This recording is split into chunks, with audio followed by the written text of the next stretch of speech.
முடிந்ததிலிருந்து துவங்குங்கள். ஆமென். அது ரொம்ப முக்கியம். இந்த மனநிலை ரொம்ப முக்கியம்.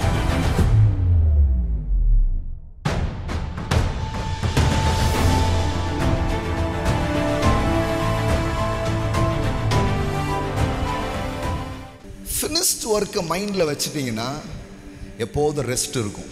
He ton. இப்போ வியாதி இப்போ இருக்குது, வியாதியை பார்த்து ஜோம் பண்ணுறீங்க. ஆனால் எப்படி ஜோம் பண்ண தெரியுமா? வியாதி முடிஞ்சிருச்சுன்ட்டு. It's already finished. Amen. In the body of Christ, கிறிஸ்துவின் சரீரத்திலே கல்வாரி சிலுவையில் என்னுடைய நோய்கள் தீர்க்கப்பட்டு விட்டது. இப்போ நான் என்ன பண்ணோம்? தீர்ந்துடுச்சுன்ற அந்த வெளிப்பாட்டில் நின்று கொண்டு, நீ ஏற்கனவே முடிஞ்சு போனவன், எதுக்கு எட்டி பார்க்குற, நீ முடிஞ்சு போயிடுச்ச அப்படின்னீங்கன்னா அது போயிடும். ஆமாம்.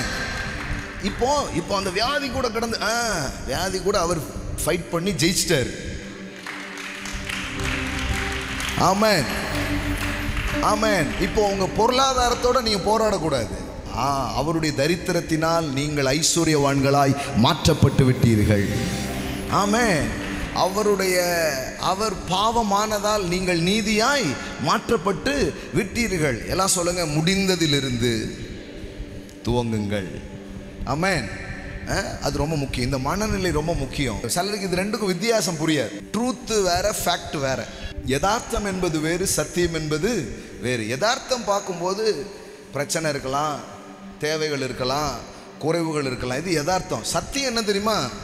இதெல்லாம் உங்களுக்காக இயேசு செய்து முடித்து விட்டார் என்பதுதான் சத்தியமாக இருக்குது. இப்போ சத்தியத்தை அறிந்து கொண்டு சத்தியத்தை வச்சுக்கிட்டு நீங்கள் இதை என்ன பண்ணணும்? எதிர்க்கணும்.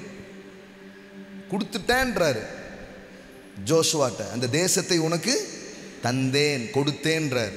ஆனால் போனால் யோர்தான்லாம் நிற்கி, போனால் எரிகோலாம் தடுத்துக்கிட்டு நிற்கி. என்ன ஆண்டவரே கொடுத்துட்டேன்றீங்க? கொடுத்துட்டேன்றல, கொடுத்துட்டேன்றதை வச்சு இதை திறந்துருன்றார்.